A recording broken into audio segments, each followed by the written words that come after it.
দেশের ৭৮তম স্বাধীনতা দিবস উদযাপন উপলক্ষে কুমারঘাট মহকুমা শাসকের উদ্যোগে কুমারঘাট পিডব্লিউডি ময়দানে জাতীয় পতাকা উত্তোলন করেন পাবিয়াছড়া বিধানসভার বিধায়ক ভগবান চন্দ্র দাস। বৃহস্পতিবার কুমারঘাট মহকুমা শাসকের উদ্যোগে পিডব্লিউডি ময়দানে উদযাপিত হয় এই অনুষ্ঠান। এই অনুষ্ঠানে বক্তব্য রাখতে গিয়ে শ্রী দাস বলেন, স্বাধীনতা সংগ্রামের জন্য যারা জীবন বলিদান করেছে সেই শহীদ বীরদের প্রতি তিনি বিনম্রভাবে শ্রদ্ধা জ্ঞাপন করেন। এর পাশাপাশি ভগবান চন্দ্র দাস আরও বলেন যে দেশ রক্ষার কাজ করতে গিয়ে বিভিন্ন সময় আতঙ্কবাদীদের দ্বারা যারা শহীদ হয়েছেন তাদেরকেও তিনি পবিত্র স্বাধীনতা দিবসের দিন ওনাদের স্মরণ করেন এবং শ্রদ্ধা জানান।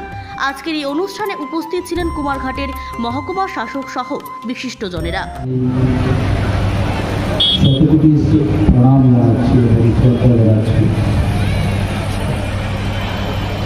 দেশকে স্বাধীন করতে গিয়ে আমাদের যে সকল মা ভারতীর সকল গর্ব বলিদান হয়েছে, আমি ওনাদের শ্রদ্ধা জানাচ্ছি। আমি শ্রদ্ধা জানাচ্ছি ওই সকল পরিবারের যারা সদস্য রয়েছে। আজকে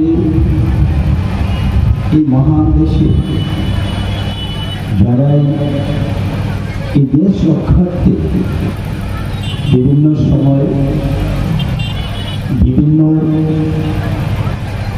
আতঙ্কবাদী দ্বারা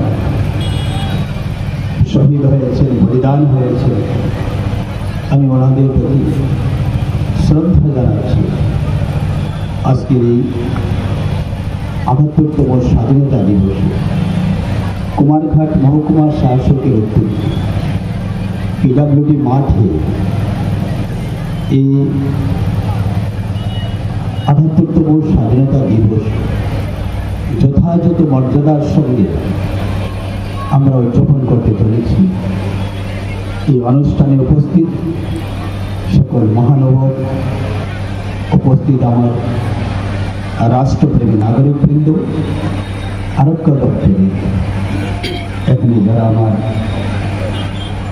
ভাইয়েরা রয়েছে, বন্ধুরা রয়েছে, সকল স্তরের নাগরিকবৃন্দকে আমি আমার অন্তরের অন্তঃস্থল থেকে অনেক অনেক শুভেচ্ছা এবং অভিনন্দন জানাচ্ছি।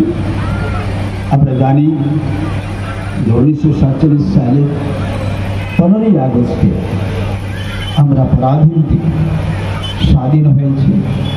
সবাই আমরা গর্বের সঙ্গে আজকে বলছি আমরা স্বাধীন দেশের নাগরিক।